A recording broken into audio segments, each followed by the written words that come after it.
ॐ तं देशिकेन्द्रं परमं पवित्रं विश्वस्य पालं मधुरं यतीन्द्रं हिताय निर्णां नरमूर्तिमन्तं विवेक आनन्दमहानमामि। नमः श्रीयतिराजाय विवेकानन्दसूरये सच्चित्सुखस्वरूपाय स्वामिने तापहारिणे। इंस्पायर टॉक्स का पाठ कर रहे हैं और स्वामी विवेकानंद ने जो बातें 21 जुलाई 1895 को कही थी थाउजेंड आइलैंड पार्क में, उसका हम पाठ कर रहे हैं।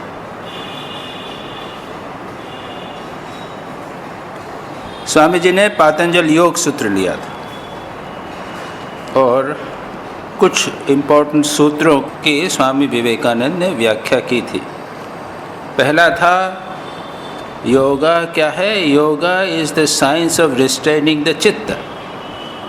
योगा चित्तवृत्ति निरोध। स्वामी जी को ये बात विदेशी लोगों को उनकी भाषा में समझाना था, इसलिए उन्होंने उसको कहा द साइंस ऑफ योगा। और संस्कृत में क्या है? योगा चित्तवृत्ति निरोध। और सच पूछा जाए तो किसी न किसी प्रकार की चित्तवृत्ति निरोध हम सभी करते हैं। एक बच्चा भी अत्यंत चंचल होता है उसका मन, लेकिन जब उसको पढ़ना पड़ता है, जब वो कहानी सुनता है, तो उसका चित्त निरुद्ध हो जाता है, कुछ बातों से अलग हो जाता है। तो ये जो चित्तवृत्ति निरोध है, आप मेरी बात सुन रहे हैं और मन एकाग्र हो रहा है और आपका चित्त की वृत्तियों का निरोध किसी न किसी मात्रा में हो रहा है। यह जो निरोध है, इसको हम कहेंगे पैसिव कंसंट्रेशन। एकाग्रता हो रही है, लेकिन इसके लिए आप बाहरी किसी विषय की सहायता से मन को एकाग्र कर रहे हैं, चित्तवृत्ति निरोध हो रहा है। तो अधिकांश हम लोगों को यह चित्तवृत्ति निरोध प्रारंभ में करना पड़ता है, लेकिन यहाँ जब योग की बात की जाती है तब ऐसा नहीं करना पड़ता। यहाँ पर मन को बाहरी विषयों से अलग हटाना पड़ेगा। आँखों से देखना या कानों से सुनकर एकाग्र करना, यह नहीं करना पड़ेगा। आपको क्या करना पड़ेगा? आँखें बंद है, कान से आवाज़ हम नहीं सुन रहे हैं और किसी एक विषय पर चित्त को लगाना। इसको हम कहते हैं active concentration. This is a very important thing, active concentration. और हम देखेंगे कि सभी लोगों के जीवन में पैसिव कंसंट्रेशन हो जाता है, एक्टिव कंसंट्रेशन नहीं हो पाता। कभी कभी तो मैं, जो भक्त हैं जिन्होंने ध्यान कभी नहीं किया, ऐसे लोग जब पहली बार आते हैं तो उनको मैं कहता हूँ कि एक काम कीजिए, आप आँख खोलकर एक चित्र को देखिए। आँख खोलकर अपने सामने इष्ट के रूप में चित्र है, उसको आप देखते रहिए, मन को इधर उधर मत जाने दीजिए। ये हुआ पैसिव कंसंट्रेशन। उसके बाद 4-6 महीने तक करने के बाद अब कहते हैं आपको अभ्यास हो गया थोड़ा सा, अब आंखें बंद करके जो इष्ट का रूप आप ध्यान कर रहे थे उस पर मन को लगाइए। या फिर जब जप की बात की जाती है तब भी आप लोगों ने देखा होगा जप को बहुत महत्व देते हैं। तो जप का अर्थ क्या है? ध्यान का अर्थ क्या है? हम ध्यान का अर्थ समझते हैं एक किसी रूप पर मन को लगाना, और जप का अर्थ है किसी नाम पर मन को लगाना।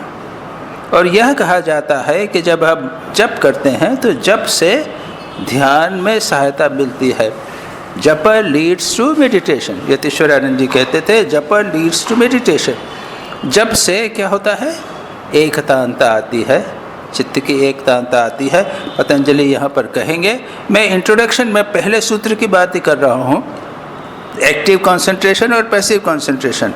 तो जब से भी पैसिव कंसंट्रेशन प्रारंभ में होता है और धीरे धीरे जब अभ्यास हो जाता है, तब हम मन ही मन भगवान के नाम का उच्चारण करते हैं, मन ही मन उसके अर्थ का चिंतन करते हैं, तो मन एकाग्र होता है, चित्तवृत्ति निरोध हो जाता है।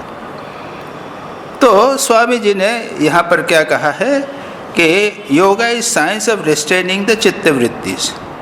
और उसके बाद में स्वामी जी ने 5 प्रकार की चित्तवृत्तियों की बात नहीं कही, क्योंकि उन्हें लगा कि ये वेस्टर्न लोग, विदेशी लोग उसमें शायद कंफ्यूज हो जाएं। तो उनकी भाषा में, पाश्चात्य दर्शन की भाषा में, पाश्चात्य मनोविज्ञान की भाषा में स्वामी जी कहते हैं, mind is a mixture of sensation and feelings of action and reaction. मन में विचार उठते रहते हैं, संवेदन उठते रहते हैं, प्रक्रियाएं उत्पन्न होती रहती हैं, भावनाएं उत्पन्न होती रहती हैं, एक्शन एंड रिएक्शन। कुछ बात हमने सुनी, वो उससे चित्तवृत्ति हुई, हमने उसके बाद में उसके ऊपर जो रिएक्शन किया उससे चित्तवृत्ति हुई। इस प्रकार से मन में ये विचार उठते रहते हैं। इनको स्वामी जी ने सीधी छोटी सी बात में चित्तवृत्ति कह दिया। पतंजलि ने 5 प्रकार की चित्तवृत्ति कही, उसके विस्तार में पतंजलि जाते हैं।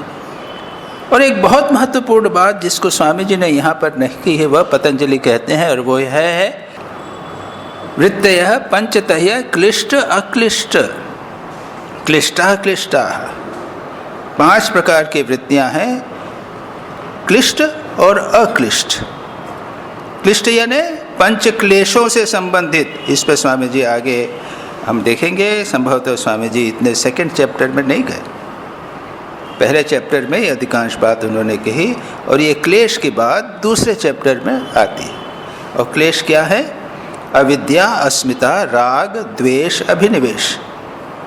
जो वृत्तियाँ अविद्या से संबंधित हों, जगत को नित्य मानकर उसके बारे में हम चिंतन करें, जो अहंकार से संबंधित हो, हमारे अहंकार को बढ़ावे या अहंकार से प्रेरित होकर चित्तवृत्ति उठे, या राग द्वेष के कारण चित्तवृत्ति उठे, और जिनके कारण राग द्वेष हमारे बढ़े, और अभिनिवेश, जीने की इच्छा, मरने का भय इत्यादि बढ़े, ये 5 वृत्तियाँ क्लिष्ट वृत्तियाँ कहलाती।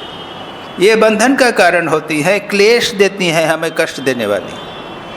और अक्लिष्ट वृत्तियाँ, भगवत चिंतन कीजिए, विनय का अभ्यास कीजिए, लोगों की सेवा करने पर मन में जो चित्तवृत्ति उठी है, राग द्वेष दूर करने के लिए, जिससे आसक्ति है उस विषय से दूर रखने के लिए बात करना, ये प्रवचन सुनना, इनसे ये क्या है? इससे जो आपके मन में चित्तवृत्ति उठेगी उसको कहते हैं अक्लिष्ट चित्तवृत्ति। वहाँ पर सुख दुख शब्द का उपयोग नहीं किया गया, क्लिष्ट और अक्लिष्ट। तो उद्देश्य है क्लिष्ट और अक्लिष्ट दोनों प्रकार की वृत्तियों को नियंत्रित करना, लेकिन पहले क्लिष्ट वृत्ति को अक्लिष्ट वृत्ति से दूर करना। श्री रामकृष्ण कहते थे विद्या माया और अविद्या माया, ठीक वही बात। यहाँ पर मन से संबंधित जो बातें हैं, विद्या से संबंधित मन में उठ रही वृत्तियाँ और अविद्या से संबंधित मन में उठ रही वृत्तियाँ, 2। यहाँ पर स्वामी जी ये नहीं कहते हैं, 2 प्रकार की वृत्तियाँ कहकर उसके बाद में स्वामी जी वेदांत की चर्चा करने लग जाते हैं। स्वामी जी कहते हैं Veda says behind the mind is the real self, it accepts the other 2 but possesses the third, the eternal, ultimate, and the last analysis, the unit where there is no further compound. Birth is recomposition, death is decomposition, and the final analysis is where Atman is found. There being no further division possible, the enduring is reached. तो स्वामी जी यहाँ पर सीधी बात कहते हैं, आत्मा परमात्मा की बात कर देते हैं। आत्मा की बात कहते हैं, देह का स्तर है उसको स्थूल बॉडी कहा। उसके बाद स्वामी जी कहते हैं सूक्ष्म बॉडी, फाइन बॉडी। तो कहते हैं कि मन की भी एक फाइन बॉडी है, सच पूछा जाए तो मन ही सूक्ष्म शरीर है। सूक्ष्म शरीर, स्थूल शरीर, उसके पीछे आत्मा। और आगे चक्कर में नहीं गए, कारण शरीर क्या है ये सारी बात में स्वामी जी नहीं चाहते, सीधी बात कहते हैं। और हमारे लिए भी यही सीधी बात, इतना ही रहने से ही अच्छा है। बड़ी फिलॉसफी में जाने पे स्थूल सूक्ष्म कारण शरीर पंचकोश ऐसा करने की बात नहीं। मन को हम समझते हैं और शरीर को समझते हैं। इसके पीछे एक चैतन्य आत्मा है जो सदा विद्यमान रहती है। उसका कंपोजिशन होता है, डिकम्पोजिशन और रिकम्पोजिशन। वो न बनती है न बिगड़ती है, वैसी की वैसी आत्मा बनी रहे। उसके बाद में पतंजलि यहाँ पर क्या कहते हैं, उसके संबंध में तदा द्रष्टु स्वरूपे अवस्थानम वृत्ति सारूप्य मित्रत्र, एक दृष्टा है जिसको स्वामी जी ने यहाँ पर आत्मा कहा, पतंजलि उसको दृष्टा कहते हैं। और इसकी चर्चा आगे स्वामी जी कहते हैं, the whole ocean is present at the back of each wave and all manifestations are wave, some big some small. Patanjali वहाँ पर स्वामी विवेकानंद भी राजयोग में कहते हैं और अन्य कमेंटेटर्स ने भी कहा है कि मन जो है एक सरोवर के समान है, चित्त की वृत्तियाँ उठ रही। यहाँ पर ओशन की बात कही है क्योंकि स्वामी जी उसको वेदांत के साथ में जोड़ना चाहते हैं। When the waves are still, then all is one, a spectator without a spectacle. When the mind is active, the Atman is mixed up with it. The repetition of the old forms is in quick succession. तो बाद में वो हमने कहा ना कई चीज़ें छूट गई। तो स्वामी जी कहते हैं जब मन चित्त वृत्तियाँ उठती रहती हैं तब आत्मन इज मिक्स्ड विद इट, वृत्ति सारूप्य मित्रत्र। इसकी स्वामी जी यहाँ पर कहते हैं हमारे मन में जो वृत्तियाँ उठ रही हैं जब तक उठती रहेंगी तो उसके पीछे वाला जो दृष्टा है उसके साथ जुड़ जाएगा। मैंने दृष्टांत दिया था, जब क्रोध आता है तो हम भूल जाते हैं कि मैं क्रोध से भिन्न हूँ, मैं मन से भिन्न हूँ, मैं देह से भिन्न हूँ, ये सब कुछ भूल जाते हैं। वृत्तियों के साथ हम एक हो जाते हैं। सच पूछा जाए तो हम लोग वृत्तियाँ ही जानते हैं और वृत्तियों के साथ सदा हमेशा एक रूप होकर ही रहते हैं। हमें ये पता ही नहीं चलता है कि हमारी आत्मा जैसी कोई चीज़ है। जब विचार करते हैं, जब किसी ने बात कही तो कहते हैं हाँ हमारा मन है, मुझे गुस्सा आ गया था। जब गुस्सा आया था तब मैं और गुस्सा एक हो गए थे, मैं और लोभ एक हो गए थे। अब पता चलता हाँ मुझे लोभ हुआ था, मेरे मन में हुआ था। ये हम उसको बाद में जानते हैं। स्वामी जी कहते हैं when mind is active the Atman is mixed up with it. और फिर मेमोरी की बात कही, यानी 5 वृत्तियां हैं, उसमें एक की चर्चा रिकॉर्ड की गई। सच पूछा जाए स्वामी जी ने निश्चित रूप से सब कहा होगा, यहाँ पर केवल किसी ने रिकॉर्ड किया है। मेमोरी जो आपने पहले अनुभव किया है वापस मन पे आ जावे, उसको हम कहते हैं स्मृति। अनुभूत विषय असंप्रमोष स्मृति। उसके बाद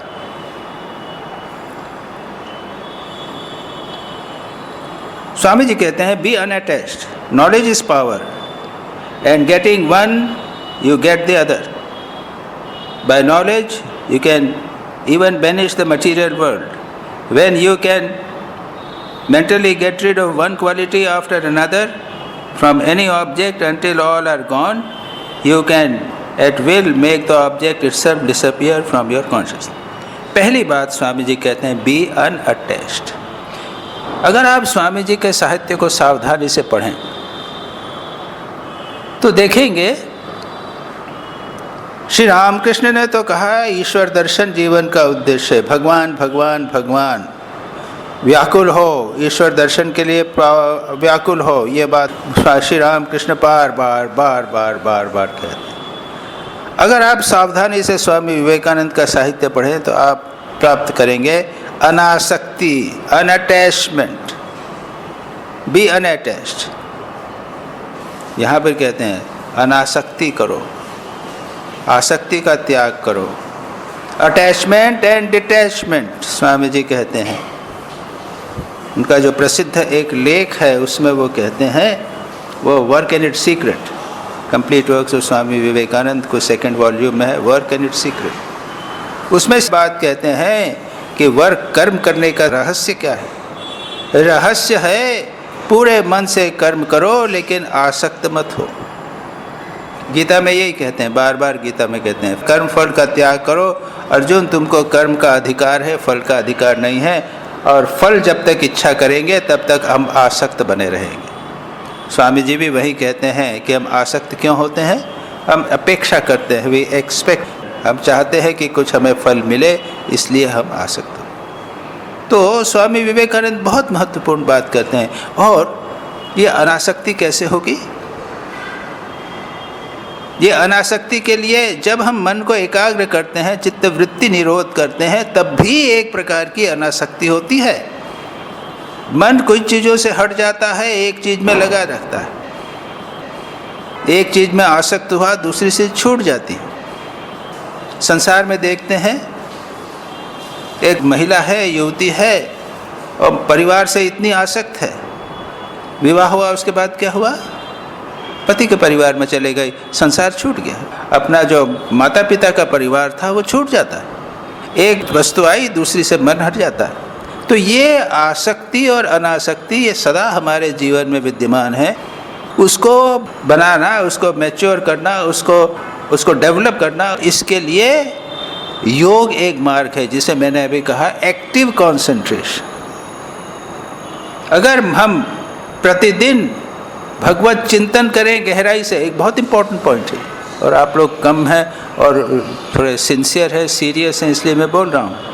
आप एकाग्र मन से अगर अपने इष्ट का चिंतन प्रतिदिन करेंगे तो आप देखेंगे कि आप में अनासक्ति भी आ रही है। यह अनासक्ति पैसिव कंसंट्रेशन में मन को इंद्रियों के माध्यम से या हमारी इष्ट वस्तुओं के में लगाने के माध्यम से अगर करेंगे तो वो नहीं आए। लेकिन जब आप साधना के रूप में मन को अपने इष्ट में या उनके रूप में, उसके नाम में, इसमें अगर लगाएंगे तो आपके जीवन में अनासक्ति आसानी से आ जाएगी। आसक्ति भी आएगी, भगवान में आसक्ति, और अनासक्ति संसार की अन्य वस्तुओं में ये भी आएगी। बहुत महत्वपूर्ण बात। स्वामी जी यहाँ पर केवल बी अनअटैच्ड कह दिया बस। उसके बाद में अब ये बी अनअटैच्ड उन्होंने किस विषय में कहा होगा, और इतनी बात कह के छोड़ दिया, उन्होंने कुछ अवश्य कहा होगा, रिकॉर्ड नहीं हुआ। फिर आगे स्वामी जी कहते हैं knowledge is power and getting one you get another. ये ज्ञान की बात कही। पतंजलि योग सूत्र में प्रारंभ में ये ज्ञान की बात नहीं है। मैं उसका सूत्र पाठ लेकर आया हूँ। इसमें वृत्तियों की बात है, उसके बाद में स्मृति की बात है, और उसके बाद में चित्तवृत्ति निरोध कैसे करना, अभ्यास और वैराग्य की बात है।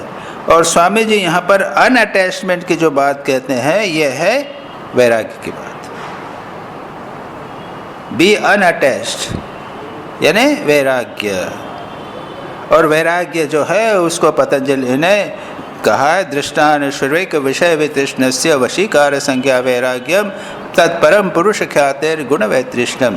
2 सूत्रों में उन्होंने वैराग्य की परिभाषा की। श्री कृष्ण भी गीता में अर्जुन जब कहते हैं कि मन तो अत्यंत चंचल है, वायु की तरह चंचल है, उसको निरुद्ध करना मैं असंभव प्रतीत होता है मुझे, तो कहते हैं भगवान मानते हैं कि बात ठीक है। असंशय महाबाहो मनो दुर्निग्रहम चलम। कैसे होता है? अभ्यास है न तो कौन्तेय वैराग्य न जगत। अभ्यास और वैराग्य। लेकिन वहाँ पर भगवान श्री कृष्ण अभ्यास और वैराग्य की परिभाषा नहीं करते। अभ्यास कैसे करना, वैराग्य कैसे करना, ये नहीं। पतंजलि ने यहाँ पर कहा है अभ्यास वैराग्याभ्याम तन निरोधः तत्र स्थितो यत्नो अभ्यासः सतु दीर्घकाल नैरंतर्य सत्कारा सेवतो दृढ़ भूमि। और फिर है दृष्टानुश्रवक विषय वितृष्णस्य वशीकार संज्ञा। ये वैराग्य की बात। स्वामी जी वैराग्य को केवल थोड़ी से शब्द में अनअटैचमेंट, बी अनअटैच कहकर छोड़ देते हैं। फिर कहते हैं when you can mentally get rid of one quality after another from any object until all are gone, you can at will make the object itself disappear from your consciousness. यहाँ पर गुण वैतृष्णम की चर्चा स्वामी जी कहते हैं दृष्टानुश्रवक विषय वितृष्णस्य वशीकार संज्ञा वैराग्य। यहाँ पर स्वामी जी कहते हैं कि प्रत्येक वस्तु की अपनी अपनी एक गुण होते हैं, एक एक गुण को त्याग करोगे तो सब चला जाएगा। ये पतंजलि योग सूत्र में नहीं है, ये ज्ञान की प्रक्रिया है।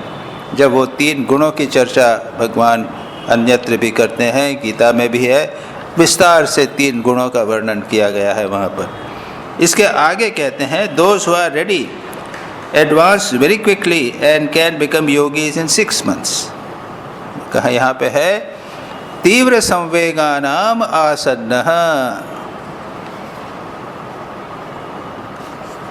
21वां सूत्र है, प्रसिद्ध सूत्र है, तीव्र संवेग, इंटेंसिटी, तीव्रता, कितनी तेज़ी से हम बढ़ रहे हैं। और पिछली बार मैंने कहा था कि यहाँ से अगर बम्बई जाना हो तो कई प्रकार के मार्ग हैं, ट्रेन से जाइए, पैदल जाइए और हवाई जहाज से जाइए। उसी प्रकार से किस तीव्रता से आप जाते हैं, श्री राम कृष्ण की जैसी तीव्रता तो मिलना मुश्किल है। प्रत्येक साधना 3 दिन में कर दिया, रात दिन एक हो गया, इतनी तीव्रता के द्वारा। माँ जगदम्बा के लिए बार बार रो रहे हैं, माँ एक दिन बीत गया तेरे दर्शन नहीं। इसको कहते हैं तीव्रता। If you are ready advance very quickly and can become yogis in 6 months. Less developed may take several years, कई वर्ष लग सकते हैं। And anyone by faithful work can reach the goal in 12 years। और मैंने पिछली बार 12 वर्ष का महत्व बताया था। 12 वर्ष का महत्व, अगर सिंसियरली हम किसी साधना को करें तो 12 वर्ष में उसमें प्रतिष्ठित हो जाते हैं। मैंने कई दृष्टांत दिए थे। एक रोचक बात, रामकृष्ण मिशन में एक नियम है कि अगर कोई साधु एक मिशन सेंटर में 14 वर्ष तक रहे, लगातार 14 वर्ष तक रहे, तो वो वहाँ का हो जाता है। उसके बाद में रिटायर होगा या जो भी होगा, उसका भरण पोषण, बीमारी इत्यादि सारा ट्रीटमेंट उस सेंटर को करना पड़ेगा। कंटिन्यूस होना चाहिए 14 वर्ष। पतंजलि यहाँ 12 वर्ष की बात। और मैंने कहा था 12 वर्ष का बहुत अधिक महत्व है। आप अन्यत्र अन्य विषयों में भी पढ़ेंगे, ध्यान रखिएगा इस चीज़ को। और मैंने मेडिकल दृष्टि से कहा था कि शरीर जो है वो सारा का सारा 12 वर्ष में परिवर्तित हो जाता है। आपका चिंतन 12 वर्ष में स्थायी हो जाता है। एक स्थान पर रहे, एक प्रकार का निरंतर चिंतन कर दे तो बदल जाए। मैं पिछले 2-4 वर्ष पहले मेरे पूर्वाश्रम के घर इंदौर गया, तो एक नागरिक सम्मान जिसे कहते हैं ना, नागरिक सम्मान किया। मुझे एक लेक्चर देने को बोला, 3 लेक्चर या जैसा कुछ था, 3 पतंजलि योग सूत्र पे लेक्चर। तो पहले मुझे सम्मान दिया गया, तो एक मान पत्र वगैरह दिया गया, ये इंदौर के ही हैं, ये है वे है। तो मैंने जवाब देखते हुए कहा कि देखिए, यहाँ से इंदौर से जाए मुझे 30-40 वर्ष हो गए। अब न मैं इंदौरिया रहा हूँ, बदल गया, और न वह इंदौर रहा जो हमारे ज़माने है ना। अब ये काशी 50 साल पहले की काशी और अभी में बिल्कुल फ़र्क। वो तो बाबा विश्वनाथ यहाँ पर है, वो स्थायी हैं, इसलिए बाहर की दृष्टि से पूरा परिवर्तन हो जाएगा। वो बाबा विश्वनाथ हैं, माँ गंगा हैं, वो परिवर्तित नहीं होती हैं, इसलिए है स्थायी, बाकी सब बदल जाए। जो इंदौर नगर है वो पूरा बदल गया, चिंतन विचार सब कुछ बदल गए। तो ये 12 वर्ष का बहुत महत्व है। और सिर्फ ये स्वामी जी ने कहा, इसको आप छोटा बड़ा कर सकते हो। आप 12 वर्ष के वर्ष से 6 वर्ष में सिद्धि प्राप्त कर सकते हो तीव्रता के द्वारा, और नहीं तो 22 वर्ष 32 वर्ष बनत बनत बने जाए, धीरे धीरे धीरे करते करते उसे कर सकते। अब स्वामी जी आगे कहते हैं, यह हो चुका था हमारा। अब उसके बाद हमने देखा था, पढ़ा था, भक्ति will bring you there without any of these mental gymnastics, but it is a slower way। ठीक है, ईश्वर is the Atman as seen or grasped by mind. His highest name is Om. So repeat it, meditate on it, and think of all its wonderful nature and attributes. Repeating Om continually is the only true worship. It is not a word, it is God Himself. मैंने कहा था इस बार। पतंजलि योग सूत्र में क्या कहा है? ईश्वर की चर्चा इसके आगे कही है। तीव्र संवेगानाम आसन्नः, इसके बाद कहते हैं ईश्वर प्रणिधानाद्वा, ईश्वर प्रणिधान के द्वारा क्या होगा? चित्तवृत्ति निरोध। अभ्यास वैराग्य था ना? अभ्यास वैराग्य दो मुख्य उपाय हैं चित्तवृत्ति निरोध के, लेकिन एक और उपाय है, वो क्या है? ईश्वर का प्रणिधान, यानी भक्ति। आप इसको कहते हैं, और स्वामी जी क्या कहते हैं? ईश्वर प्रणिधानात्वा, और फिर ईश्वर की परिभाषा करते हैं। देखिए, पातंजलि योग सूत्र और वेदांत, इसमें ईश्वर की परिभाषा भिन्न है, ये याद रखिएगा। पातंजलि योग सूत्र सांख्य दर्शन पर आधारित है। सांख्य दर्शन के अनुसार ईश्वर नहीं है, और योग को कहते हैं स ईश्वर सांख्य। सांख्य के बहुत सारे सिद्धांत योग मानता है। कौन से सिद्धांत? पुरुष और प्रकृति। अब प्रकृति हम समझते हैं, ये सब प्रकृति है, ये जड़ है, पुरुष चेतन है, और बहुत सारे पुरुष हैं, बहुत सारे अलग अलग पुरुष हैं, एक आत्मा नहीं है, बहुआत्मावाद। पतंजलि योग सूत्र इसको स्वीकार करता, लेकिन उसके साथ में ईश्वर को मान लिया। अब वेदांत के अनुसार भी ईश्वर है। वो ईश्वर क्या है? ऊपर रहता है, स्वर्ग में है या वैकुंठ में है। वो जगत की सृष्टि स्थिति प्रलय करने वाला है, और एक और काम करता, लोगों का कर्म फल दाता। कहते हैं ना, हम क्या है? कर्म के कारण हमको कष्ट हो रहा है, उसके अच्छे पुण्य कर्म फले हैं, इसलिए वो बड़ा हो गया, सुखी हो गया। ये कर्म जो है, इसको माने अच्छे बुरे कर्म का सिद्धांत बहुत प्रसिद्ध है। सांख्य भी मानता है, कोई बात। लेकिन ये कर्म जो है वो तो जड़ है, वो कौन देता है? कौन डिसाइड करेगा? ईश्वर। एक ऑफिसर है, एक डिपार्टमेंट है, उसमें एक ऑफिसर है ईश्वर। उसने क्या कहा कि ये फलाना फलाना ये व्यक्ति आया है, इसको क्या होगा? उसका रिकॉर्ड देख के बोलेगा, ओ ये तो, इसको तो बंदर बनना है, इसके कर्म जो है वो बंदर बनाएंगे, इसको चेंज नहीं कर सकते। या फिर कभी कभी हुआ कि इसको आपको कष्ट होने वाला है, वो देखा, उसमें देखा नहीं, कष्ट तो नहीं होगा, उसको बच जाएगा।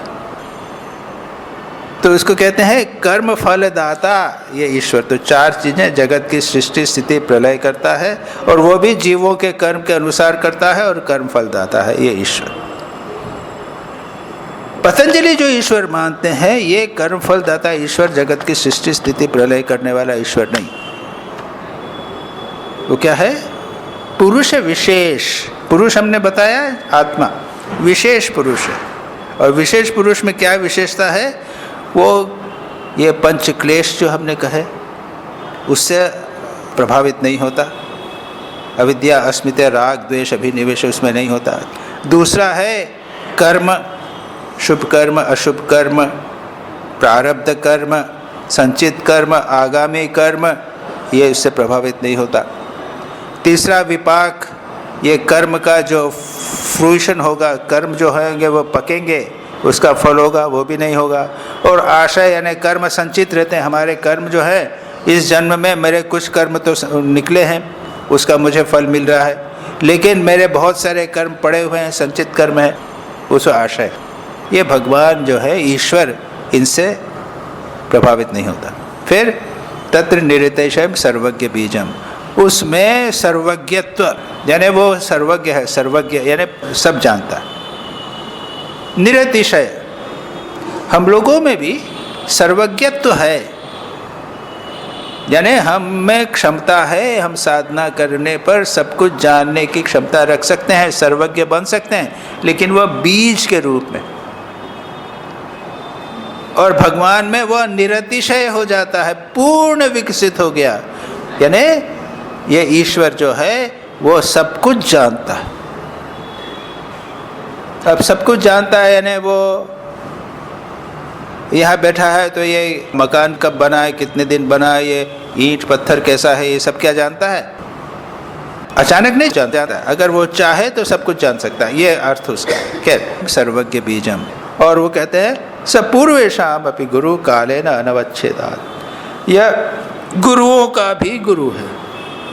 अगर ब्रह्मा को हम गुरु माने, ब्रह्मा से सृष्टि हुई, उन्होंने ज्ञान, गुरुओं को भी गुरु, गुरुओं का भी, ब्रह्मा का भी गुरु, यानी उसमें ज्ञान पूर्ण रूप से है और वो काल के द्वारा लिमिटेड नहीं है, यानी काल उस पर प्रभाव नहीं करता। भविष्य में सदा बना रहेगा और भूतकाल में वो सदा बना रहा है, ये ईश्वर। ये 3 सूत्रों में ईश्वर की सांख्य के अनुसार परिभाषा है। स्वामी जी कहते हैं ईश्वर इज आत्मा एज सीन और ग्रास्प्ड बाय द माइंड। मन के द्वारा हम ईश्वर समझ सकते हैं, इसके आगे नहीं समझते, यही कहते हैं। हिज हाईएस्ट नेम इज ओम तस्य वाचकः प्रणवः। उसके बहुत सारे नाम हैं ईश्वर के, राम, कृष्ण, दुर्गा, काली, गॉड, अल्लाह, बहुत सारे नाम। स्वामी जी कहते हैं हाईएस्ट नेम इज ओम तस्य वाचकः प्रणवः। उसका वाचक या नाम है ओम। फिर आगे कहते हैं so repeat it, meditate on it and think of all its wonderful nature and attributes. Om का ध्यान करो,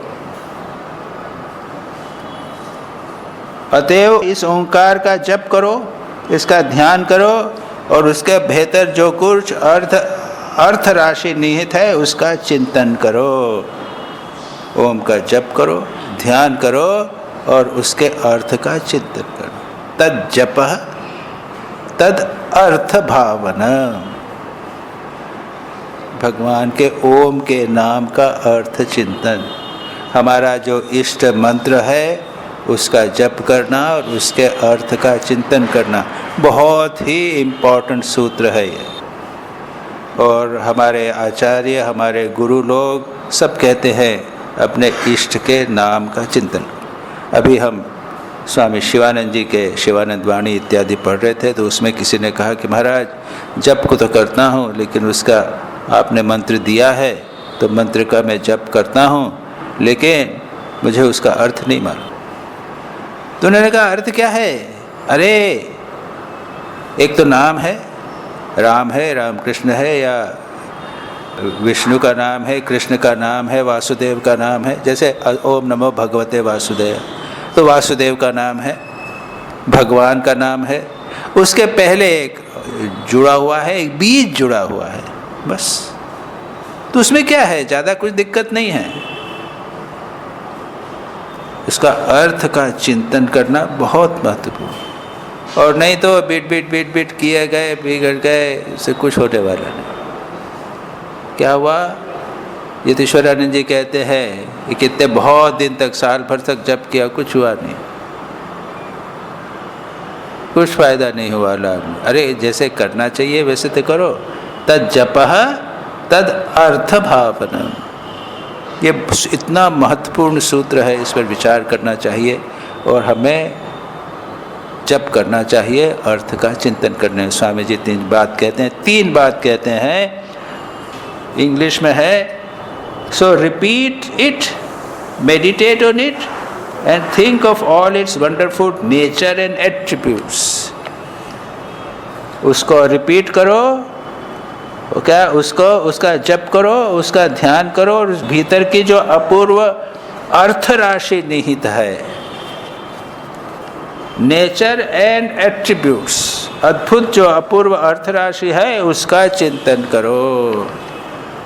तद जपः, ध्यान करो उसका, ध्यान किसका करना है? ईश्वर का। और उसका अर्थ का, तो यहाँ पर तो अर्थ 3 अर्थ दिए गए हैं। और अर्थ समझने के लिए अगर किसी के पास रामकृष्ण का मंत्र है तो क्या करेगा? तो अर्थ, रामकृष्ण का अर्थ क्या है जानना पड़ेगा। अब ये रामकृष्ण शब्द का अर्थ क्या है? एक बच्चे को कहा, बच्चे को भी तो मंत्र दीक्षा हो जाती है ना आजकल, 10 बरस के, 12 बरस के, 14 बरस के, रामकृष्ण का नाम दे दिया। और रामकृष्ण का अर्थ क्या समझेगा? तो वो फोटो, ठीक है ना, वो फोटो, वो क्या, ये रामकृष्ण मंदिर, यही तो उसके लिए एक रूप हो गया बस, और कुछ नहीं।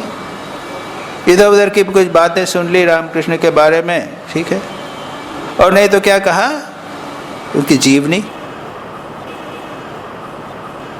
और आजकल मैंने सुना है कि हमारे जो गुरुदेव लोग जो हैं वो जब मंत्र देते हैं तो कहते हैं भाई ठाकुर माँ स्वामी जी की जीवनी पढ़ लो, है ना, कम से कम मिनिमम क्वालिफिकेशन, ठाकुर माँ स्वामी जी की जीवनी पढ़ोगे तब हम तुमको मंत्र देंगे। तो छोटी की जीवनी रामकृष्ण की वह पढ़ ली तो आपको पता चल गया, उसके अनुसार आपने ध्यान किया। अब कोई व्यक्ति वचनामृत पूरा पढ़ा, श्री रामकृष्ण लीला प्रसंग पूरा पढ़ा, और श्री रामकृष्ण को जैसा हमने उन्हें देखा, Shri Ramakrishna as a saw him, वो पढ़ा। इतना अगर किसी ने पढ़ा तो उसका रामकृष्ण शब्द का अर्थ और एक बच्चे का रामकृष्ण शब्द का अर्थ में फर्क पड़ेगा कि नहीं पड़ेगा? ये अर्थ जो है वो मन में घनीभूत हो जाता है। जब आप रामकृष्ण नाम लेते हैं तो वचनामृत का पूरा याद नहीं आता है, लेकिन पढ़ पढ़ के आपके मन में एक भाव पैदा हो जाता है। वो फिर आप कामारपुकुर चले गए, दक्षिणेश्वर चले गए, काशीपुर चले गए, जहाँ जहाँ श्री रामकृष्ण गए थे वो स्थान चले गए। रामकृष्ण शब्द का अर्थ जो है वो आपके मन में परिवर्तित हो गया, मैच्योर हो गया, बढ़ गया। तो इसको कहते हैं तद जपः तद अर्थ। फिर आपने जैसे जप किया तो अर्थ आ गया सामने, उसके साथ भाव आ गया, फीलिंग आ गई, भावनाएं आ गई। बच्चे के लिए वो रामकृष्ण है, वो एक रूप ही है, हमारे लिए सब कुछ। तो यहाँ पर उसमें जब हम करेंगे जब, तो हमारे को भाव आएगा, मन एकाग्र होगा, आनंद की अनुभूति होगी, ये सारी बातें होंगी। तो इसलिए कहते हैं तत् जपः तत् अर्थ भावनम। ये अर्थ भावनम स्वामी जी भी यहाँ पर कहते हैं, repeating Om continuously is the only true worship. Swami ji तो ओम की साधना, ओम के जप को कितना महत्व दे रहे हैं। सर्वदा ओंकार का जप ही यथार्थ उपासना है। बाबा। और ओंकार को ऑफ कोर्स उपनिषदों में बहुत महत्व दिया गया है। मांडुक्य उपनिषद जो है वो 12 मंत्र हैं, ओंकार की ही व्याख्या है। ओम इति एतद् अक्षरम सर्वम, यह ओम जो अक्षर है वही सर्व है। तस्य उपव्याख्यानम, उसकी व्याख्या की जाती है। भूतम भवत भविष्यत सर्वमेव ओंकार एव, यच्चाप्यन्न त्रिकालातीतम तदप्योंकार एव। भूत का वर्तमान और भविष्य जो है वो ओंकार है, और त्रिकालातीत जो है वह भी ओंकार है।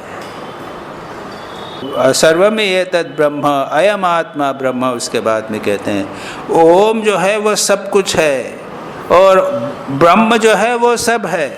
तो ओम को भी सर्व कहा, ब्रह्म को भी सर्व कहा। श्री रामकृष्ण के पास में एक आए थे व्यक्ति, भक्त थे, कोई साधक थे, बातचीत तो हुई। उन्होंने कहा कि हम लोग ओम की उपासना करते, ओम का जप करते। तो श्री रामकृष्ण ने कहा कि ये जो ओम है इसका कोई एक प्रतिपाद्य तो होना चाहिए ना। आपने वचनामृत जितने पढ़ा होगा वो जानते हैं। श्री रामकृष्ण कहते हैं जो नाम है तो उसका एक नाम ही होता है।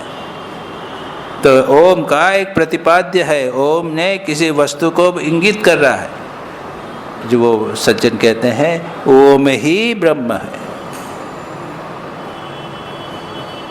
श्री रामकृष्ण मानते हैं उस बात को, ये कहते हैं हाँ इनको ऋषियों का मत। बहुत इंपॉर्टेंट बात, यहाँ पर ओम को इतना अधिक महत्व किया। और वेस्टर्न उसमें अमेन, अमेन जो है वो, और किसी न किसी प्रकार से ये ओम को आदि शब्द कहते हैं। अ उ म, इन तीन से सारे शब्दों की रचना हुई है। इस प्रकार से कह के ओम को बहुत अधिक महत्व दिया गया। तो यहाँ पर क्या कहते हैं Swami ji, it is not a word, it is God himself. अब यहाँ पर जिस प्रकार ओम को इतना महत्व दिया है, जो भक्त हैं वो क्या करेंगे? जो भक्त है वह भी अपना जो इष्ट है, नाम है उनका, जैसे कृष्ण, तो कृष्ण शब्द है। और कृष्ण क्या है? कृष्णस्तु भगवान स्वयं, कृष्ण तो भगवान स्वयं है। तो वो शब्द को ही भगवान मानेंगे। कृष्ण और कृष्ण का शब्द ये भिन्न नहीं है। याद रखिए, वाच्य वाचक हम विचार के लिए भले कहते हैं, लेकिन साधना की दृष्टि से या व्यवहारिक दृष्टि से वाच्य और वाचक भिन्न नहीं होते। माँ के लिए अपने पुत्र का नाम और पुत्र में कोई अंतर है क्या? ये नाम अलग है और पुत्र अलग है, ऐसा नहीं हो। तो इस प्रकार से यहाँ पर स्वामी जी कहते हैं word is God, it is not a word, it is God himself. अब इसके आगे थोड़ी और चर्चा कर ले। यहाँ तक तत् जपः तद अर्थ भावनम ये हुआ। उसके आगे स्वामी जी कहते हैं religion gives you nothing new, it only takes off obstacles and let you see your self. Religion यानी धर्म, या यहाँ पर तज्जपः अर्थ कर का भावनम, तज्जपः जप करने पर क्या होगा? ततः प्रत्यक चेतन अधिगमो अपि अंतराय अभावश्च। पतंजलि कहते हैं जप करने से दो चीजें होती हैं। स्वामी जी ने पहली वस्तु गई है obstacles only takes off obstacles, बाधाएं दूर हो जाएंगे। और आगे क्या कहा है? अंतराय भाव प्रत्यक चेतन अधिगम। हमारी प्रत्यक चेतना जो है, हमारी आत्मा है, उसकी प्राप्ति होती है, एक अर्थ ये है। और प्रत्यक चेतन का अर्थ है अंतर्मुखी वृत्ति, दो अर्थ है। स्वामी जी यहाँ पर कहते हैं let's you see your self, that is प्रत्यक चेतन अधिगम। अपने आत्मा को तुम देख सकोगे और अपने बाधाएं दूर हो जाएंगी। और उसके बाद में स्वामी जी बाधाओं की बात करते हैं। Sickness is the first great obstacle. A healthy body is the best instrument. Melancholy is almost insuperable barrier. If you have once known Brahman, never after can you be melancholy. Doubt, want of perseverance, mistaken ideas are other obstacles. अगले सूत्र में ये बाधाओं का वर्णन किया। व्याधि, स्त्यान, संशय, प्रमाद, आलस्य, अविरति, भ्रांति दर्शन, अलब्ध भूमिकत्व, अनवस्थित्वानि, चित्त विक्षेपास्ते अंतराय। 9 बाधाएं। और स्वामी जी ने कितनी बताई होंगी, यहाँ पे तो रिकॉर्ड जो किया है उसमें उन्होंने कहा है क्या है? व्याधि, बीमारी। उसके बाद में मेलनकली, मेलनकली हुआ स्त्यान। उसके बाद में हुआ संशय, डाउट, संशय। परसिवरेंस, लैक ऑफ परसिवरेंस यानी अविरति, अविरति या अलब्ध भूमिकत्व, ये भी हो सकता है। मिस्टेकन आइडियाज, मिस्टेकन आइडियाज, भ्रांति दर्शन, ये जो है 5-6 यहाँ पर बोले गए हैं। स्वामी जी ने सब 9 बताए गए, कुछ यहाँ पर बताए गए। तो पहली बात है व्याधि। स्वामी जी उसको थोड़ा कहते हैं First is healthy body is the best instrument. Sickness is the first obstruction. जप करने से बीमारी दूर हो जाती।